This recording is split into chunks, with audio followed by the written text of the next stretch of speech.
నమస్కారం. ప్రతిధ్వనికి స్వాగతం. వాతావరణ విభాగం చెప్పినట్లుగానే ఈసారి వర్షాకాలం ముందుగానే పలకరించింది. దాదాపు దశాబ్దన్నర తర్వాత మే నెల చివరికే తెలుగు రాష్ట్రాలను నైరుతి రుతుపవనాలు తాకాయి. చిరుజల్లులు సందడి చేస్తున్నాయి. పైగా ఈసారి సాధారణం కంటే మంచి వానలే ఉంటాయంటోంది ఐఎండీ. మన రైతన్నలకు ఇవన్నీ చల్లని కబుర్లే. వ్యవసాయ సీజన్ సన్నద్ధత కూడా మొదలైంది.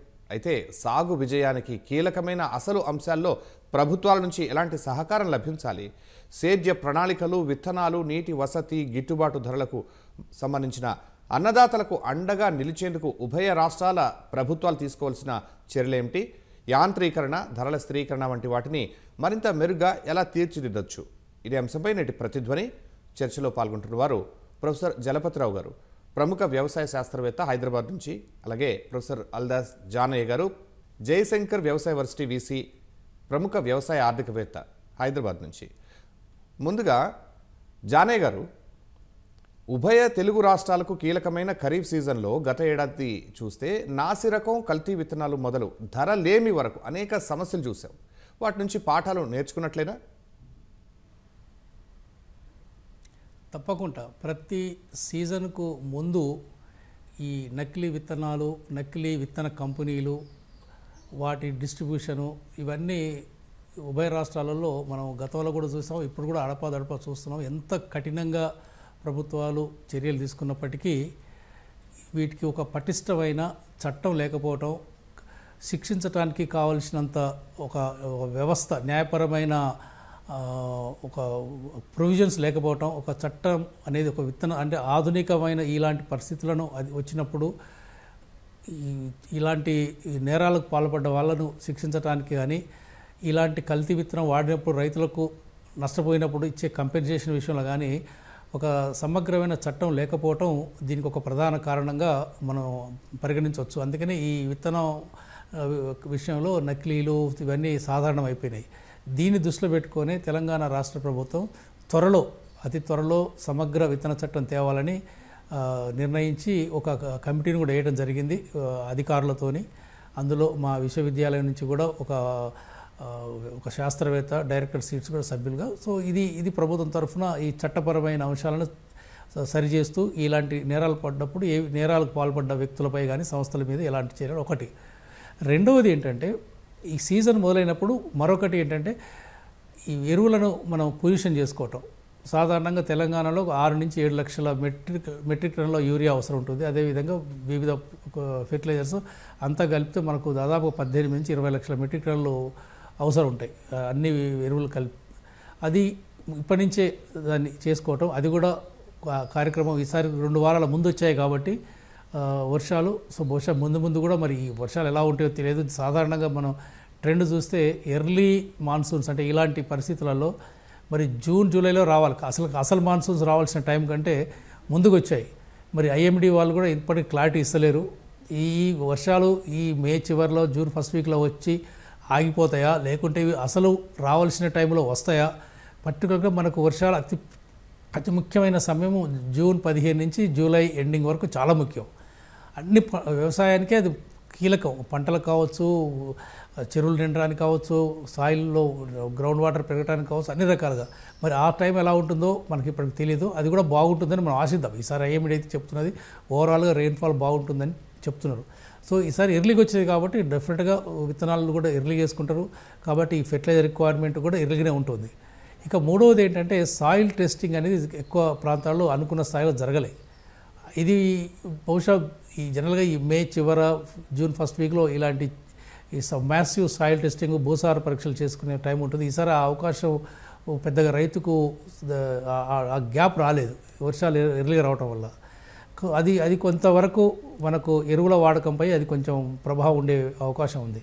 నాలుగవది ఏంటంటే, ఈ విత్తనాలను సమకూర్చుకునే నేపథ్యంలో క్రాప్ డైవర్సిఫికేషన్, పంటల మార్పిడి దృష్టిలో పెట్టుకొని కొన్ని చేయాల్సిన అవసరం ఉన్నది.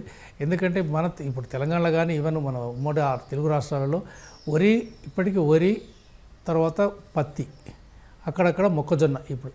సో ఈ 2-3 పంటల మీదనే ఎక్కువ, దాదాపుగా 90% విస్తీర్ణం వీటి మీదనే ఆధారపడి ఉన్నది. ఇది మంచిది కాదు లాంగ్ రన్లో. ఇప్పుడు తెలంగాణలో అయితే మనకు సుమారుగా మనకు స్వతంత్రం వచ్చినప్పుడు భారతదేశం ఎంత వరి పండించేదో ఇలా తెలంగాణ రాష్ట్రం ఒక్క రాష్ట్రమే అంత వరి పండిస్తుంది. అంత విపరీతంగా పెరిగింది. సో సర్ప్లస్ ఎక్కువ ఉన్నది. దాదాపు 40 నుంచి 50 లక్షల మెట్రిక్ టన్నుల బియ్యం ఈరోజు సర్ప్లస్ ఉన్నది.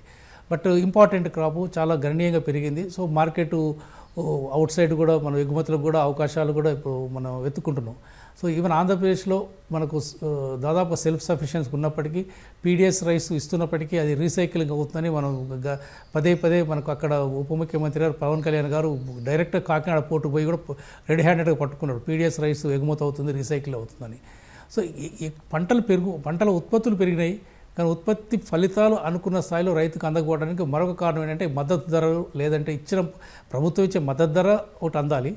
ఆ మద్దతు ధరను అమలు చేసే వ్యవస్థ పటిష్టంగా ఉండాలి. ఇప్పుడు మన దగ్గర ఉమ్మడి రాష్ట్రంలో కూడా ఉన్నప్పుడు కూడా 2 రాష్ట్రాలలో మనకు ప్యాడీ ప్రొక్యూర్మెంట్ సెంటర్స్ కొన్ని పంటలకు బాగున్నది సేకరణ, కొన్ని పంటలకు లేదు. బహుశా ఏ పంటలకైతే మార్కెట్ వ్యవస్థ సదావుగా సాఫీగా లేదో అక్కడ పంటల మార్పిడి చేయడానికి అవకాశం లేకుండా ఉన్నది. ఈరోజు వరి చాలా ఈజీగా చాలా వరకు ప్యాడీ ప్రొక్యూర్మెంట్ సెంటర్స్ ఉన్నాయి, చక్కగా దాన్ని సేకరించుకుంటున్నారు. సరే కొన్ని 2-3 రోజులు వెనుకో ముందో డబ్బులు కూడా కరెక్ట్గా వస్తున్నాయి. తెలంగాణలో అయితే సన్న వడ్లు అయితే దానికి దాదాపు 500 రూపాయలు ఇవి కూడా వస్తున్నాయి. సో ఇవన్నీ సలహాలు చేస్తున్నప్పటికీ కూడా ఇంకా చేయాల్సి ఉంది. ముఖ్యంగా మెకనైజేషన్లో చేయాలి. మెకనైజేషన్ చాలా ఇంపార్టెంట్. ఇంకా విస్తృతంగా మనం మాట్లాడదాం సార్. జానయ్య గారు మళ్ళీ వద్దాం. జలపతిరావు గారు, నైరుతి ఋతుపవనాల రాకతో తెలుగు రాష్ట్రాల్లో వ్యవసాయ సీజన్ ప్రారంభ సన్నద్ధత ఊపందుకుంది. ఈ ఖరీఫ్ సన్నద్ధతలో 2 ప్రభుత్వాలు సరిచూసుకోవాల్సిన అంశాలేంటి? అది అదృష్టంగా ఏంటంటే ఎప్పుడైనా రోహిణి కార్తెతో వర్షాలు మొదలు కావాలన్నది వ్యవసాయానికి ఒక మంచి శుభసూచకంగా మనం గమనిస్తాము. అది ఈ సంవత్సరం మాత్రం అది అయింది. రోహిణి కార్తెతో పాటు వర్షాలు పడ్డాయి. ఇది నైరుతి ఋతుపవనాలు కాదు, కానీ వేసవిలో వచ్చినటువంటి అవకాశం ఇది చాలా రకాల కొంత ఉపయోగపడుతుంది. ఎందుకంటే భూమి దుక్కు దున్నుకోవటం, ముందుగా సన్నద్ధత, రైతు వ్యవసాయానికి సన్నద్ధత వెళ్ళడానికి, తర్వాత కొంచెం ఉత్సాహం కలగడానికి కూడా రైతుల్లో ఇది ఒక అవకాశంగా ఉంది. కానీ ఈ సందర్భంలో ఇప్పుడు మీరు అన్నట్టుగా 2-3 రకాలుగా ఆలోచించాలి. ముఖ్యంగా ప్రభుత్వాల బాధ్యత ఏంటిది, ఏం చేయాలి ఈ సమయంలో వ్యవసాయానికి అనేది ఒకటైతే, రైతులు కూడా కొన్ని చర్యలు తీసుకోవాలనేది ఒకటి ముఖ్యమైనది. దీంట్లో విత్తనాల గురించి పెద్దగా సమస్య కాదు, కానీ ఒక శాస్త్రవేత్తలు చాలాసార్లు ఏంటంటే ప్రభుత్వాల్లో ఒక వ్యవసాయ ప్రణాళిక, పంటల ప్రణాళిక, ముఖ్యంగా వ్యవసాయ ప్రణాళిక పక్కన పెడితే పంటల ప్రణాళిక లేక తెలంగాణ రాష్ట్రంలో చాలా రకాల ఇబ్బందులు అవుతుంది. ఇంతకుముందు వైస్ ఛాన్సలర్ జానయ్య గారు అన్నట్టుగా వరి ఉత్పత్తి సాధించినాం, కానీ పోగొట్టుకున్నది ఏంటని కూడా ఆలోచించాలి. ఏ పంటలు పోయినాయి, ఏ పద్ధతులు పోయినాయి, ఏ నీరు పోయింది, ఏ పురుగు మందులు ఎరువులు ఎక్కువ వాడుతున్నాము, ఎంత కలుషితం అవుతుంది, తర్వాత ఈ వరిని బియ్యాన్ని అమ్ముకొని ఎక్కడ ఏం సాధించగలుగుతున్నాము, తర్వాత వరి పండిస్తే సన్నధాన్యానికి ఇస్తామన్న ప్రభుత్వాలు కూడా ఏం సాధించినాయి అన్నది కూడా ఒకసారి మళ్ళీ మళ్ళీ తిరిగి ఆలోచించుకొని వచ్చే సంవత్సరానికి కొన్ని మార్పులు చేసుకుంటే బాగుంటుందన్నది ఒకటి. ఎందుకంటే వరి పెరిగినప్పుడు పప్పు ధాన్యాలు పోయినాయి, నూనె గింజలు పోయినాయి, చిరుధాన్యాలు పోయినాయి. చాలా పంటలు దాదాపు కనుమరుగే పరిస్థితిలో వచ్చింది. మొక్కజొన్న తెలంగాణలో ముఖ్యంగా చాలా ముఖ్యమైన పంట. ఆ పంట కూడా చాలా మంది సాగుకు దూరంగా ఉన్నారు. ఏమిటంటే ప్రభుత్వాలు వరి మీదనే ప్రోత్సాహం చూపెడుతున్నది. రైతుల కొన్ని సమస్యలతోటి వరి విస్తీర్ణం బాగా పెరిగింది తెలంగాణ రాష్ట్రంలో. ఇది స్థిరమైన వ్యవసాయానికి, ఆరోగ్యకరమైన వ్యవసాయానికి చాలా దూరమైనటువంటి ఒక, నిజంగా చెప్పాలంటే ఒక మంచి ప్రణాళిక కాదు, మంచి పద్ధతి కాదు అన్నది అందరం అంటున్నాం. రెండోది, ఇంతకుముందు జానయ్య గారు అన్నట్టుగా పంటల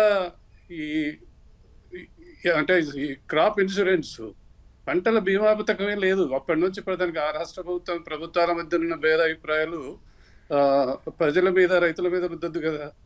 పంటల ప్రణాళిక అనేది అదొకటి ముఖ్యమైనదైతే, పండించే పంటలకు తప్పనిసరిగా బీమా సౌకర్యం ఉన్నట్టయితే ఇటు ప్రభుత్వానికి సౌకర్యంగా ఉంటుంది, రైతు కూడా ఒక నిశ్చితంగా ఉంటుంది.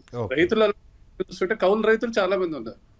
రెండోది, ఇంకోటి ముఖ్యమైన విషయం ఏంటంటే ఈ భూసార పరీక్షలు, ముఖ్యంగా సన్నద్ధం కావాల్సింది ఏంటంటే భూసార పరీక్షలు చేసి ఏ ఎరువులు ఏ మోతాదులో వాడాలనేది చెప్పాలన్నటువంటి శాస్త్రము, ఆలోచనలు, ఆచరణలకు చాలా దూరంగా ఉంది. పర్యవసానంగా ఏమైంది, రైతులు ఈ భూసార పరీక్ష మీద కూడా పూర్తిగా అపనమ్మకం డెవలప్ చేసుకొని ఎక్కడ చేయట్లేదు. మూడవది, కొద్దిగా సేంద్రియ పద్ధతిలో కొన్ని పద్ధతులను బాగా ప్రచారంలో తీసుకొచ్చి అంటే ఈ సింథటిక్ ఫర్టిలైజర్స్ కానీ, పెస్టిసైడ్స్ కానీ ఒక వినియోగం తగ్గించాలి అన్నట్టు ఆ విషయంలో కూడా లేదు. ఇంకోటి, నేను ఈ సందర్భంలో మళ్ళీ వద్దాం రైతులను సార్. జానయ్య గారు, గత ఖరీఫ్ గణాంకాలు చూస్తే తెలంగాణ వ్యవసాయ రుణాల లక్ష్యంలో ఇచ్చింది 56% అంటున్నాయి గణాంకాలు. ఏపీలోనూ భిన్నంగా ఏం లేవు. వీటి విషయంలో ఏం చేయాలి?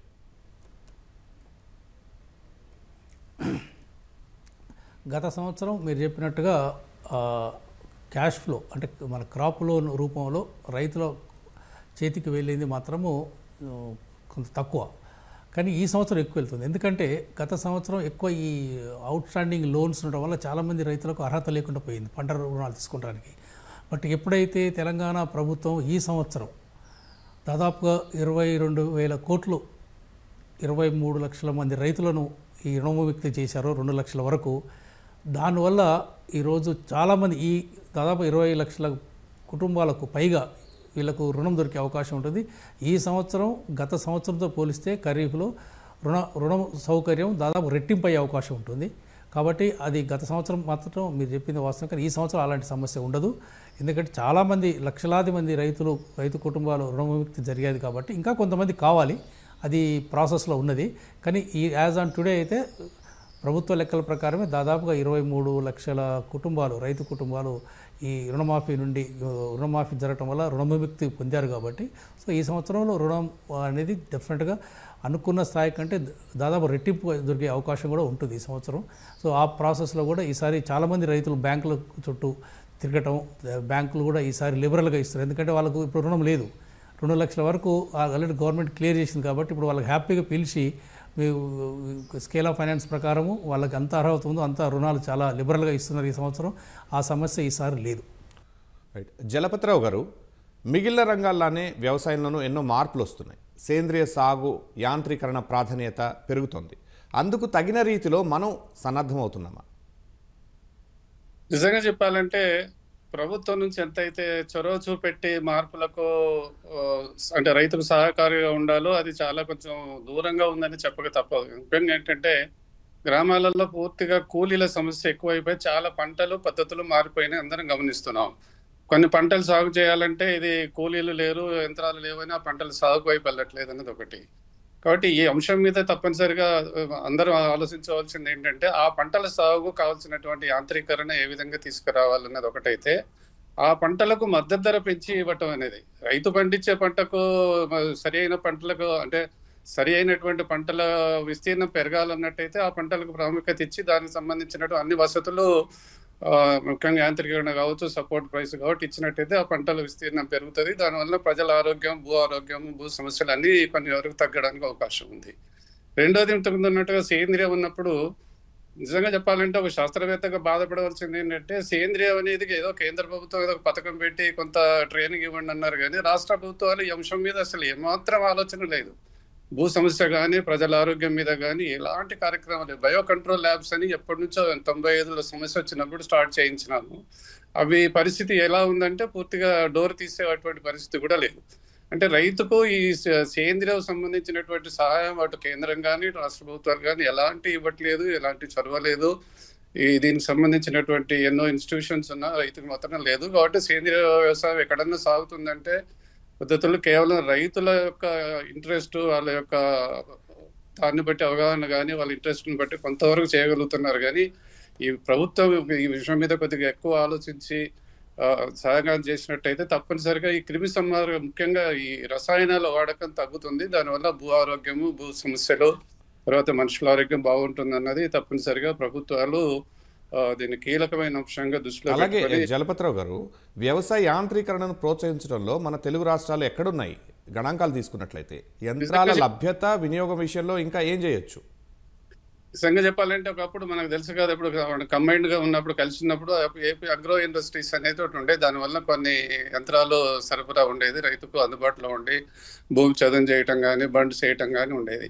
ఇప్పుడు అగ్రో ఇండస్ట్రీస్ అక్కడ ఇక్కడ ఎక్కడ లేవు. అంటే ప్రభుత్వం నుంచి యంత్రీకరణ మీద ఎలాంటి లేదు. ఇంతకుముందు కనీసం కొన్ని యంత్రాలు కొంటే ఎంతో కొంత సాయం చేసేవాళ్ళు. ఇప్పుడు ఆ స్కీమ్ కూడా తీసేశారు. ఏమో రైతు భరోసా, రైతు బంధు అన్న పేరుతోటి తెలంగాణలో, ఆంధ్రాలో. కాబట్టి యాంత్రీకరణ అనేది, సహాయం అనేది ఎట్లాగూ లేదు. కానీ ఈ విషయంలో మరి ప్రైవేట్ కంపెనీలు కానీ ప్రభుత్వ సంస్థల నుంచి కానీ రైతుకు అంటే రైతు ధర పెట్టినా దాని యొక్క కాస్ట్ చెల్లించినా కానీ కూడా అందుబాటులోకి లేక ప్రైవేటు వరకు వెళ్ళటం, ప్రైవేట్లో వాళ్ళ అవసరాన్ని బట్టి అవకాశాన్ని వాడుకొని రైతులను తప్పనిసరిగా అధిక లాభాలు పొందుతున్నటువంటి సంస్థ చూసాం. ఇంతకుముందు అన్నట్టుగా యాంత్రీకరణ మీద మళ్ళీ తప్పనిసరిగా రైతులకు ఏ విధంగా సాయం చేయాలనేది ప్రభుత్వాలు తప్పనిసరిగా మళ్ళొకసారి ఆలోచించాలి. ఇన్ని ఎఫ్పిఓలు, కోఆపరేటివ్ సొసైటీలు ఉన్నాయి, ఇన్ని సంస్థలు, వ్యవసాయానికి సంబంధించినట్టు 10 సంస్థలు ఉన్నాయి మన రాష్ట్రంలో. బట్ కూడా ఈ యాంత్రీకరణ మీద పనిచేయడానికి కానీ సాయం చేయడానికి లేవు. Okay sir. జానయ్య గారు, ప్రస్తుతం దేశం మొత్తం వరి దిగుబడుల్లో తెలంగాణ సాధించిన విజయాల గురించే మాట్లాడుకుంటోంది. అయితే దిగుబడిలో విజయం సరే, ఇది ప్రభుత్వాలకు చెబుతున్న పాఠం ఏంటి? అంటే ఒకటి ఏంటంటే వరి విషయంలో మన దేశంలో కూడా గణనీయంగా పెరిగింది, మన రాష్ట్రంలో నో డౌట్ బాగా పెరిగింది. వరి పెరగటానికి ప్రధానంగా 3 కారణాలండి. ఒకటి ఈ ఇరిగేషన్, గ్రౌండ్ వాటర్ లెవెల్ బాగా పెరిగింది తెలంగాణలో గత 8, ఎందుకంటే ఐఎండి లెక్క చూస్తే గత 10 సంవత్సరాలలో 9 సంవత్సరాలు కాన్సిక్వెంట్ అంటే కంటిన్యూస్గా 9 సంవత్సరాలు ఐఎండి లెక్క ప్రకారం మంచి వర్షపాతం బాగున్నది. అందుకనే ఈరోజు దేశంలో ఆహార ఉత్పత్తులు దాదాపు 330 మిలియన్ల మెట్రిక్ టన్నులు, అంటే 33 కోట్ల మెట్రిక్ టన్నులు సాధించగలిగినాం.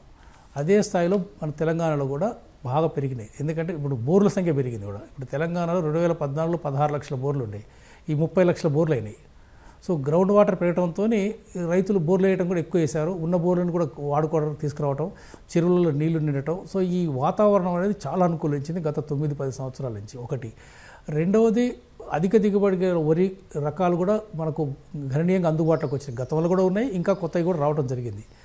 మూడవది ఏంటంటే కొంచెం ఎరువులు వాడకం కూడా బాగా పెరిగింది. పర్టికులర్గా అది అంత స్థాయిలో పెరగకూడదు. పర్టికులర్ యూరియా వాడకము మన తెలంగాణ రాష్ట్రంలో దాదాపు 6-7 లక్షల మెట్రిక్ టన్నుల కంటే ఎక్కువ వాడకూడదు, కానీ 10 లక్షల మెట్రిక్ టన్నులు వాడడం జరిగింది. గత 4-5 సంవత్సరాల నుంచి ప్రతి సంవత్సరం 1 లక్ష మెట్రిక్ టన్నులు అధికంగా పెరుగుకుంటూ వచ్చింది. సో అది శుభ పరిణామం కాదు. సో కాబట్టి ప్లస్ అన్నిటికంటే ప్రధానం మార్కెటింగ్. ఈరోజు మనం వరి పండిస్తే ప్రతి రైతు వరి పండించుకుంటే ఏదో ఒక రోజు తప్పకుండా దీనికి మార్కెటింగ్ ఉన్నది, ప్రభుత్వాలు కొంటున్నాయి. ఒక 2-3 రోజులు ఏటో వెనకనో ముందో ఖచ్చితంగా డబ్బులు వస్తున్నాయి. సో నాకు ఎక్కడ దాచిపెట్టుకోవాల్సిన అవసరం లేదు, ఏ స్టోరేజ్ అవసరం లేదు. ఈ మద్దతు ధరకు తగ్గుదని, మద్దతు ధరకు కొద్ది అటు ఇటు మాయిచర్ పేరు మీద కొంచెం అటు ఇటు డిస్కౌంట్లో తీసేసిన, లాస్ తీసేసిన, బట్ మొత్తం మీద ఇది ఒక మార్కెట్, అష్యూర్డ్ మార్కెట్ ఉన్నది, అష్యూర్డ్ వాటర్ ఉన్నది, వాతావరణం అనుకూలించింది, ప్లస్ మంచి వెరైటీస్ ఉన్నాయి, ఎరువులు అందుబాటులో ఉన్నాయి. సో వీటన్నిటి ఫలితం వల్ల ఈరోజు వరి ధాన్యం బాగా పెరిగింది. కానీ ఈ ప్రాసెస్లో ఏమవుతుందంటే వరి కాకుండా వేరే ఇంపార్టెంట్ న్యూట్రిటివ్ క్రాప్స్, పప్పు దినుసులు కావచ్చు, నూనె గింజలు కావచ్చు, చిరుధాన్యాలు కావచ్చు, ఇవన్నీ మాయమైపోతున్నాయి. ఇది మన అందరి కన్సర్న్. వాటికి కూడా ఒక మార్కెట్ వ్యవస్థ పటిష్టం చేస్తే, మార్కెట్ ద్వారానో ఏదో ఒక వ్యవస్థ ద్వారా చేసి వాటికి కూడా మేము సన్న బియ్యానికి ఎలా అయితే మనం మద్దతు ఇస్తున్నాం, వీటికి కూడా కొంత బోనస్ ఇస్తే మాత్రం వాటిని కూడా పంట మార్పిడి వైపు మనం రైతులను ప్రోత్సహించే అవకాశం ఉంటుంది. రైట్ అండి. జలపతిరావు గారు, ఇటీవలే ప్రధానమంత్రి మోదీ సంగారెడ్డిలో డ్రోన్ దీదీ ద్వారా సాగు రంగంలో మహిళలు సాధిస్తున్న విజయాలను కీర్తించారు. అలాంటి కార్యక్రమాలు, పథకాలని ఎలా విస్తృతం చేయాలి? ఇది కేంద్ర ప్రభుత్వం కొద్ది రోజులుగా ఎఫ్పిఓల ద్వారా స్త్రీలను, ముఖ్యంగా మహిళలకు డ్రోన్లు దాదాపుగా శిక్షణ తర్వాత ఉచితంగానే ఇచ్చి వాళ్ళ ద్వారా వాడేటువంటి ప్రయత్నం అయితే ఒక స్కీమ్ ద్వారా నడుస్తుంది. కానీ కేంద్ర ప్రభుత్వం ఒకటే, రాష్ట్ర ప్రభుత్వం వ్యవసాయాన్ని బాగుపరచాలి, అన్ని పథకాలు తీసుకురావాలంటే వీలు కాదు. మరి ఆ పథకానికి తోడుగా రాష్ట్ర ప్రభుత్వం చేస్తున్నటువంటి కృషి కానీ ఏమీ లేదు. ఇప్పుడు డ్రోన్ల ద్వారా పిచికారి చేసినట్టయితే చాలా సమస్యలు తీరుతాయి. అది కూలీల సమస్య కావచ్చు, సరి అయిన పద్ధతిలో మందులు వాడటం అవుతుంది. ఎందుకంటే మనిషి వాడినప్పుడు తప్పులు జరుగుతుంటాయి.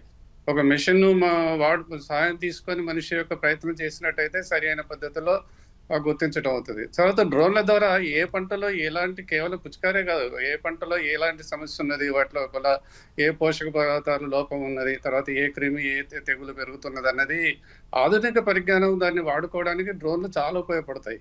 కాబట్టి ఇంతకుముందు మీరు అంటే యాంత్రీకరణ కానీ ఇలాంటి దాంట్లో ప్రభుత్వం, రాష్ట్ర ప్రభుత్వం తప్పనిసరిగా డ్రోన్ల వాడకము, ఇది సమస్యలను గుర్తుపట్టడానికి, తర్వాత సమస్యలను పరిష్కరించడానికి డ్రోన్లు బాగా ఉపయోగపడతాయి. కాబట్టి వాటి మీద విపరీతంగా, అంటే ఉచితంగా రకరకాల సహాయాన్ని అందించి ఎఫ్పిఓల ద్వారా కావచ్చు, ప్రాక్టీస్ల ద్వారా కావచ్చు, అగ్రో ఇండస్ట్రీస్ని మళ్ళీ రివైవ్ చేసి దీనివల్ల ఇచ్చినట్టయితే తప్పనిసరిగా కొన్ని సమస్యలు, ముఖ్యంగా మీరు అన్నట్టు యాంత్రీకరణలో ఒక ముఖ్యమైన భాగం కాబట్టి ఇదొకటి. తర్వాత ఒక చిన్న విన్నపం ఏంటంటే, ఇంతకుముందు వరి వ్యవసాయంలో మనం నేర్చుకున్న పాఠాలు చాలా ఉన్నాయి. జానయ్య గారు కొన్ని విషయాలు చేశారు గానీ, తప్పనిసరిగా రాష్ట్ర ప్రభుత్వం మళ్ళొకసారి ఓకే. ఆలోచించాలి. ఈ సన్నధాన్యానికి ఇవ్వటం, వరి విస్తీర్ణాన్ని తగ్గించేటువంటి ప్రయత్నాలు చేయకపోతే తెలంగాణలో, ఆంధ్రాలో అయినా గానీ వ్యవసాయం పూర్తిగా దెబ్బతినే అవకాశం. రైట్. జానయ్య గారు, దేశం మొత్తం మీద చూస్తే వ్యవసాయంలో డ్రోన్, ఏఐ టెక్నాలజీల సక్సెస్ స్టోరీలు చూస్తూనే ఉన్నాం. వాటిని మొత్తం అందరికీ అందుబాటులోకి తేవటం, చేరువ చేయటం ఎలా? ఇది చక్కటి ప్రశ్న అండి. యాక్చువల్గా భవిష్యత్తులో వ్యవసాయం అనేది మానవరహిత కృత్రిమ మేధస్సుతో కూడిన యాంత్రీకరణ మీద మాత్రమే ఆధారపడి ఉంది. ఆ దశలో తెలంగాణలో కానీ ఇతర రాష్ట్రాల్లో కూడా బహుశా తెలంగాణ ఈ ప్రొఫెసర్ జయశంకర్ వ్యవసాయ విశ్వవిద్యాలయంలో తొలిసారిగా దాదాపుగా 5 సంవత్సరాల క్రితమే డ్రోన్ అకాడమీని పెట్టాం. డ్రోన్ అకాడమీ కాకుండా సెంట్రల్ గవర్నమెంట్ పరిధిలో ఉన్న డీజీసీఏ అనుమతి కూడా మాకు లైసెన్సింగ్ వచ్చిన ఏకైక యూనివర్సిటీ 5 సంవత్సరాల క్రితం. ఇప్పుడు చాలా యూనివర్సిటీస్కి వచ్చాయి. అదేవిధంగా మీడియం రేంజ్ అంటే 150 కిలోల బరువును కూడా మనం ఫ్లై చేసి డ్రోన్స్ ద్వారా ఫ్లై చేసే లైసెన్స్ ఈ యూనివర్సిటీ అగ్రికల్చర్ యూనివర్సిటీకి వచ్చింది. బహుశా దేశంలో ఇది ఒకటే యూనివర్సిటీకి మీడియం రేంజ్ లైసెన్స్ ఉన్నది. సో డ్రోన్స్ వాడకంలో మనం తెలంగాణలో చాలా ముందున్నాం. రీసెర్చ్లో కానీ అన్ని పంటలలో మనం ఈ ఎస్ఓపి స్టాండర్డ్ ఆపరేటింగ్ ప్రాక్టీసెస్ చేసాం. 3 పేటెంట్లు కూడా వచ్చాయి డ్రోన్స్ మీద. దాన్ని దృష్టిలో పెట్టుకొని మేము ఇటీవల ఒక 4 మాసాల క్రితమే artificial intelligence based agri robotics ల్యాబ్ని ఒకటి స్థాపిస్తున్నాం. ఆల్రెడీ మాకు State Bank of India Foundation వారి యొక్క సిఎస్ఆర్ కింద మాకు దాదాపు 12 కోట్లు ఇస్తామన్నారు. 3.5 కోట్లు ఆల్రెడీ రిలీజ్ చేశారు. అడ్వాన్స్ ల్యాబ్ బిట్స్, పిలాని, ఐఐటితో మేము చేస్తున్నాం. ఫ్యూచర్లో అగ్రికల్చర్ అంటేనే మ్యాన్లెస్ అగ్రికల్చర్, ఆర్టిఫిషియల్ బేస్డ్ అగ్రికల్చర్ ఉంటేనే ఒక యువకుడు ఇంటికాడ కూర్చొని మొబైల్ రూపంలో హార్వెస్టింగ్ ఇక్కడ 4 బటన్లు నొక్కితే 4 నెంబర్లు ప్రెస్ చేస్తే రోబోస్ పనిచేయాలి, డ్రోన్స్ పనిచేయాలి. అలాంటి యొక్క మ్యాన్లెస్ అగ్రికల్చర్ రాబోతున్నది.